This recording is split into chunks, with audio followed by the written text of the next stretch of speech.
Candidates for graduation, welcome to the Chiefs Graduate School.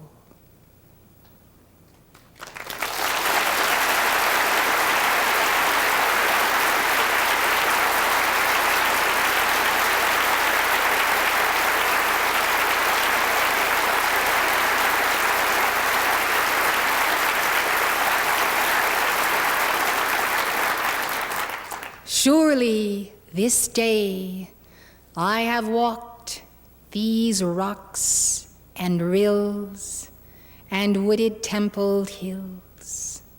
I have stood at every angle to your own heart, with inclined ear, listening to the heart's love and whisper and devotion and cry and wonderment, curiosity, and so many expressions of the probing of the stars.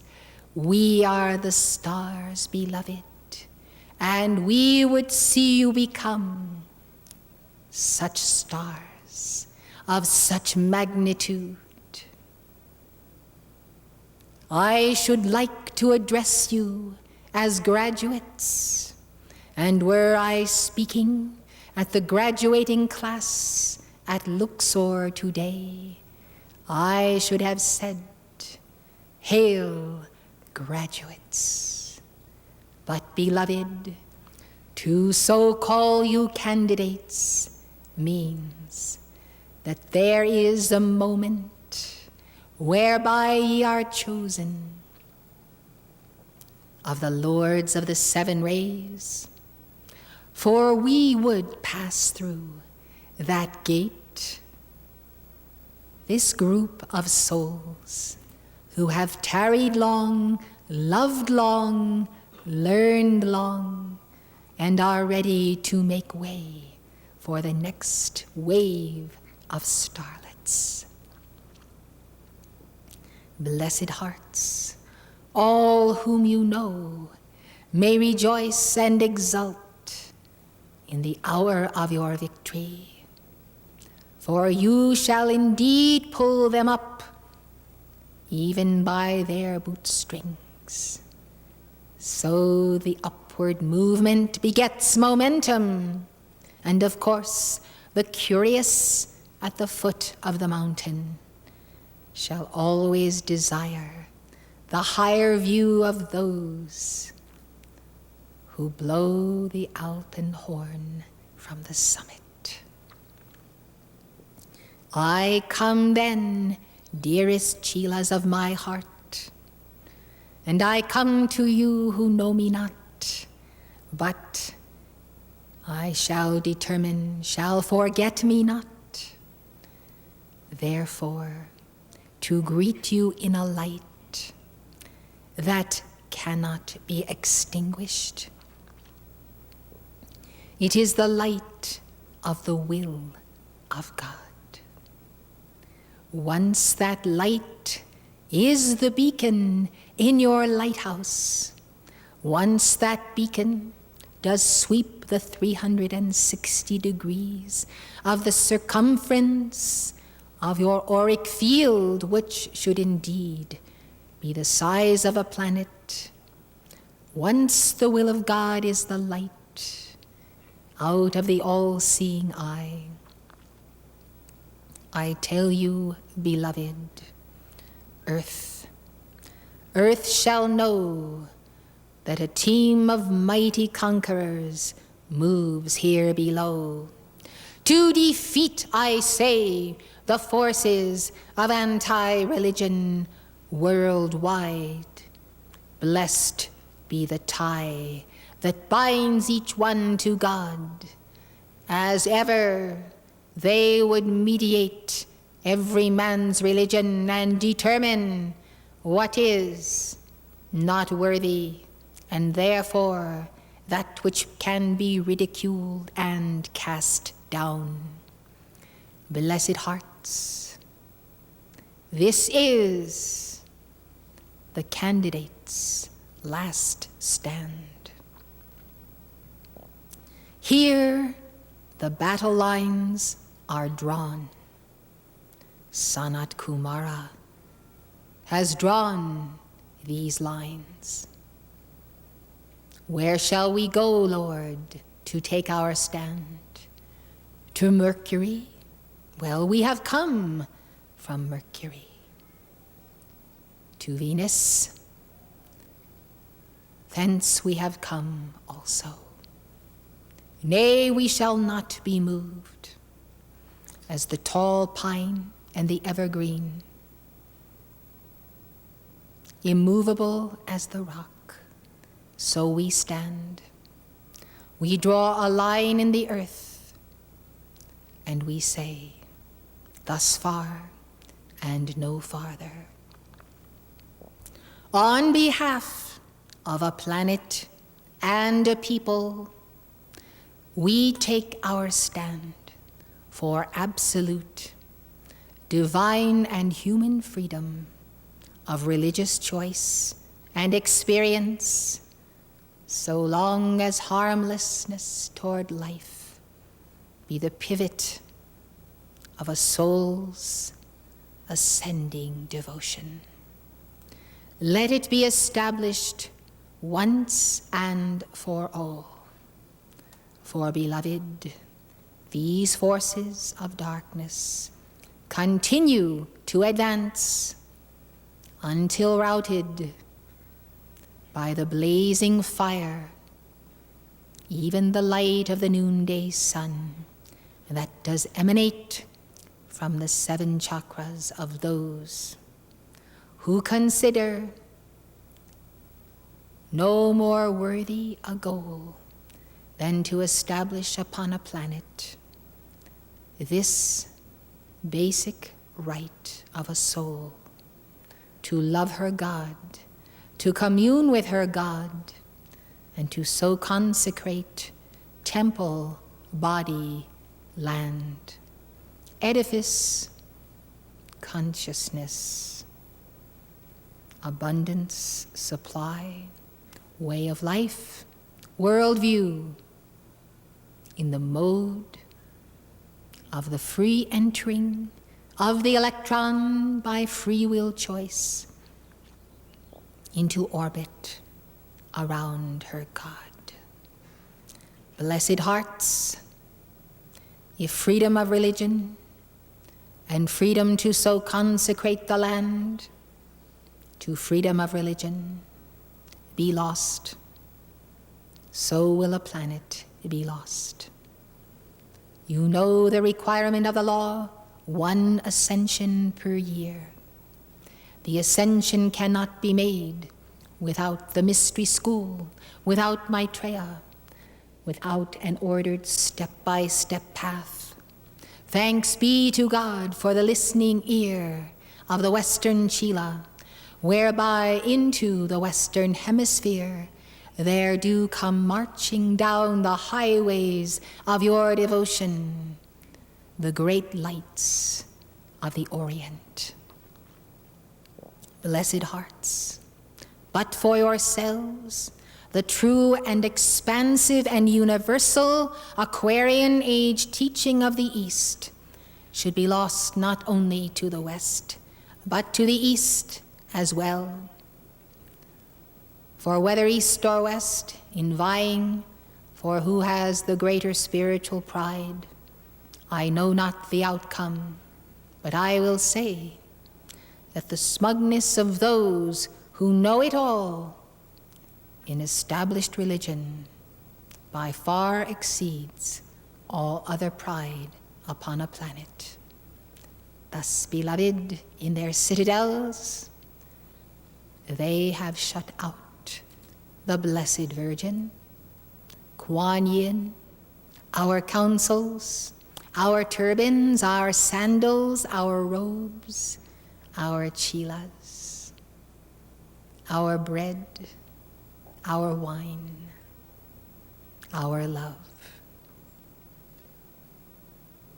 How we run to the hills, how we run to the mountain of the Lord, how we exult in the tent of Moses. Part the Red Sea. Part it, I say, and let there be, beloved, the passing through the very center of the subconscious of a fiery trail of seraphim, white fire passing through, does have the power over forces sinister. And there are the diseases of the psyche, untouched, for not physical, yet they are physical. They are indeed physical. Establish the balance of the Holy Spirit and see how the invading, infesting demons possessing the mind quit that temple, and discover then how cancers and blood diseases and all manner of infirmity receive their virility, their very strength, from the possessing demons of the false hierarchy consciousness that is the chemical composition of the diseased body. Thus, when casting out and exorcising disease, remember, there is not a disease, including the common cold, that does not have a companion entity that invades the mind. And many diseases begin with a stomach upset by discord in the feelings of rejection, despondency, hurt feelings. And so, beloved, the chain reactions of life, as they upward spiral, can lead you to eternal life. But if they are allowed to descend, can take you farther down into the pits where only dark ones abide. You are a rocket. In a moment you can soar to Darjeeling. Look then as I hold the bishop's ring, once worn by the mark so dear to us all. Though it fit his index finger, it requires two of the mother. Now place the eye upon this, for out of the seeing and concentration upon this holy amethyst blessed ring, concentrating now, let the soul pass through the crystal and be instantly at Kanchenjunga, heart of Himalayas, and at the gate etheric of the Darjeeling temple. See how concentration upon a spiritual focus does tie you into the energy of that focus, and therefore provide the passageway for the soul by eye magic to fly on the magic carpet of the eye to any point in time and space. Thus you are a rocket of the mind of God, and you can be transported, when supported, by one who loves you as I do. Thus, blessed hearts, the elasticity of the mind and of the soul and of the heart must needs be exercised. I draw a circle around the head of each one by this amethyst.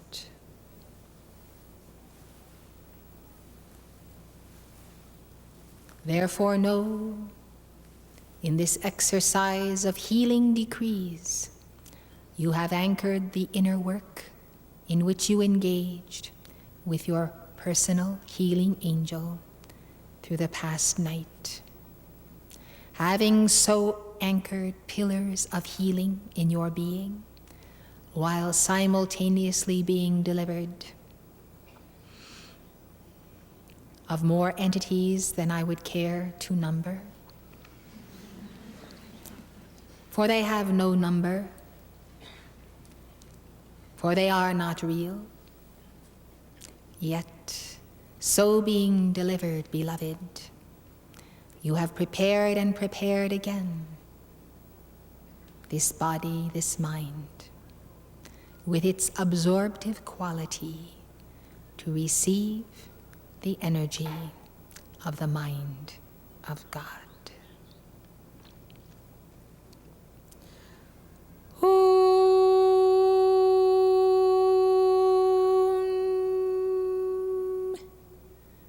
Three, three, three, three. As raindrops falling upon a tin roof is the sound of the Hri and the release of the energy. I come then with the demand upon the candidates for graduation from Earth's schoolroom.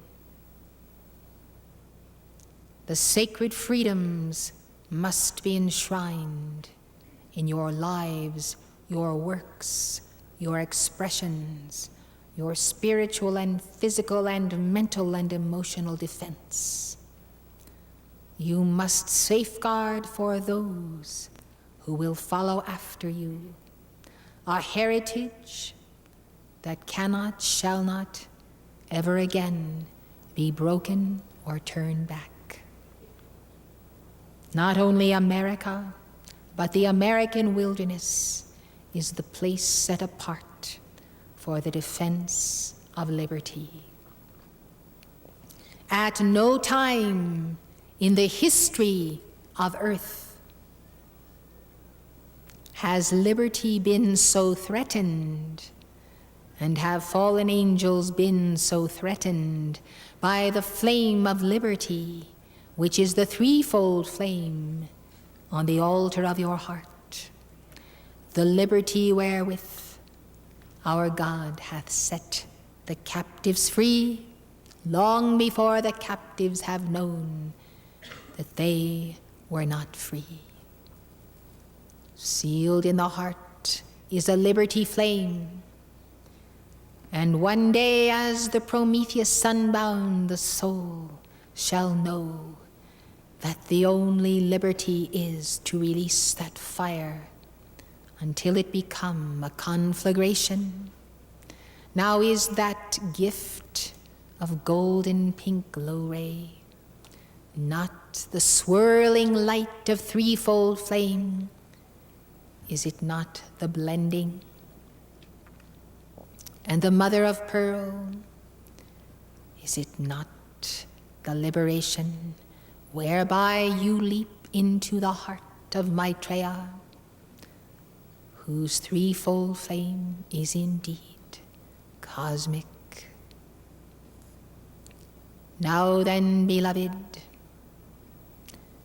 the conspiracy against the light does increase as the ultimate magnification of the light does become a reality one by one. Some among the false hierarchy have actually recognized that some of you are here to stay.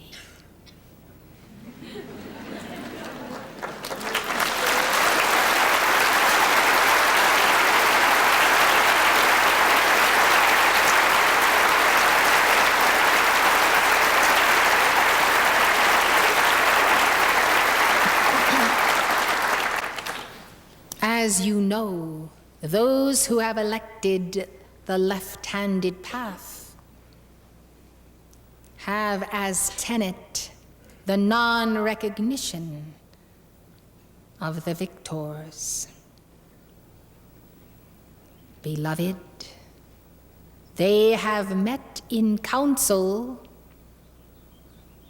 in their dark and treacherous places of the deep, and confiding in one another have said, these victors will not shrink in to the night. And thus, beloved, the trembling of fear as ultimate fear of a light that is advancing has passed through the places of the deep, and thus ultimately threatened, you can begin to understand that all strategies are one-pointed in the stance of self-preservation of the not-self that has been, shall we say, so puffed up as to even believe itself that it were real. Now, beloved, you must reckon with the beast of prey, the beast of the dweller on the threshold, on a planetary scale, who is ultimately threatened, who knows that he hath about a short time, unless in that short time he can defeat the forces of the living Christ, of the faithful and true, he who is robed in white, the Word, out of whose mouth proceeds a living sword. Even so does fire proceed out of the mouth of the two witnesses. It is an office in hierarchy, so be it, as above, so below. I charge you to invoke that power and authority of the two witnesses with you every hour, that as you call for the judgment of those who have sworn enmity against the woman and her seed, and made their death vows to the utter destruction of the light bearers of the planet, that you shall be enveloped with that electronic presence of the fire proceeding out of the spoken word in the judgment call. May it so be, beloved. For I, your chief, preparing you then as candidates for graduation, must tell you, as the great law does allow, for all initiates who anticipate the ascension in this or early in the next embodiment, that when you come to that point of distance where the final requirements are being met, and you are indeed a candidate, as so many here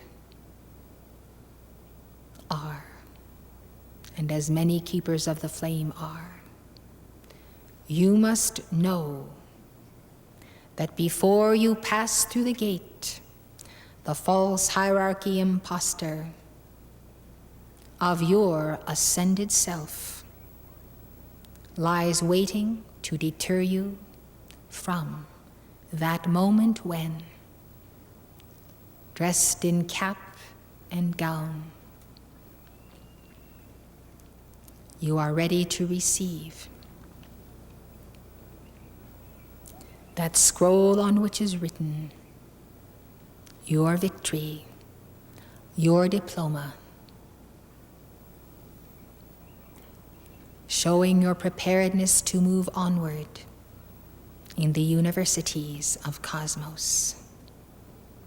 Blessed hearts, that one long ago elected the left-handed path, 'and therefore did advance to levels of adeptship and black magic, beyond those levels to which you may have attained in this hour. For you win by devotion, by fervor, by violet flame, by ascended master sponsorship. Without a doubt, it does require some degree of mastery to advance thus far and to cross over to ultimate freedom. But beloved, the urgency of those on the left-handed path to become adepts in the alchemy of matter has been far greater than your own. For they have no God, no sponsoring source of light, whereas you are one with your God, who is the masterful presence within your being.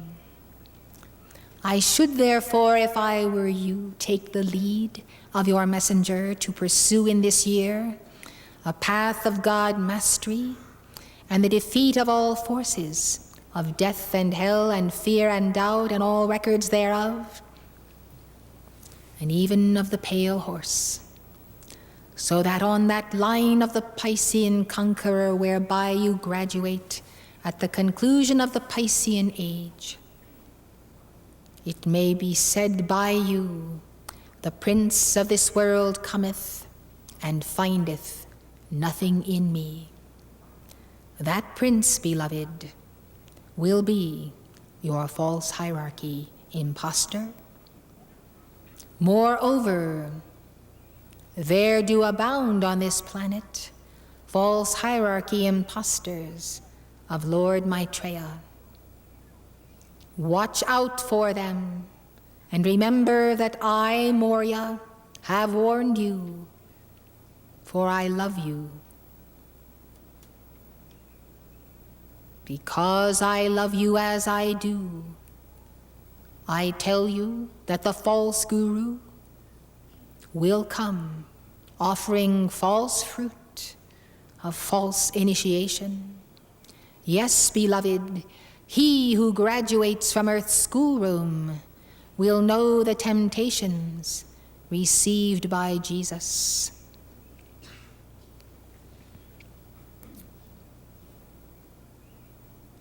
Command these stones be made bread. Cast thyself down the mountain. Worship me, and I will give you the whole world. Beware, beloved. These temptations are cleverly disguised in altruistic aims and goals. If your threefold flame be developed and balanced, you will see through them by the inner intuition of the heart when the outer mind is confused and may fail to perceive the real and the unreal. Now, therefore, beloved, I come to you. I come to you because I love you, because I have stood in the wings and observed any number of you. By the failure to be alert and in the mind of Christ. Fail to identify the false hierarchy impostor of yourself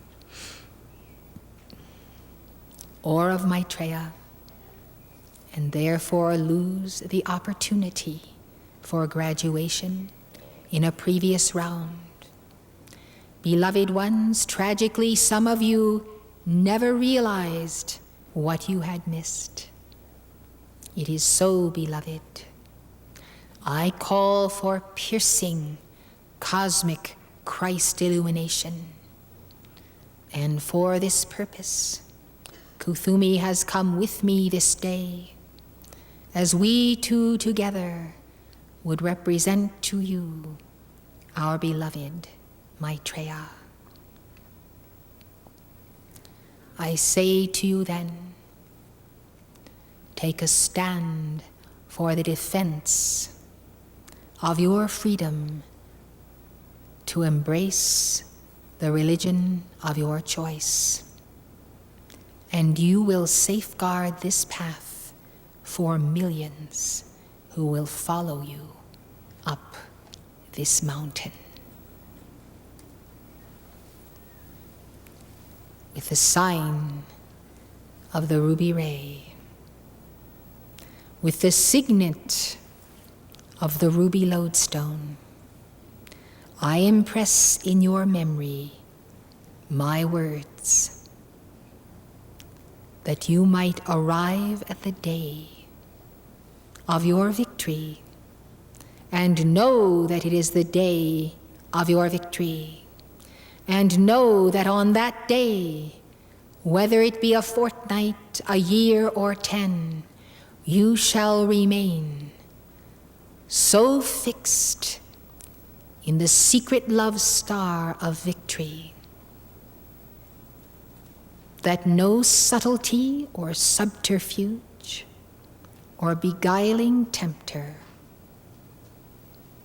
shall cause you to move, not a quarter of an inch or a quarter of a mile, from the center of your first love. Now I ask you each one to instantaneously meditate upon your first love, and to remain with that one-pointed love for these moments of silence.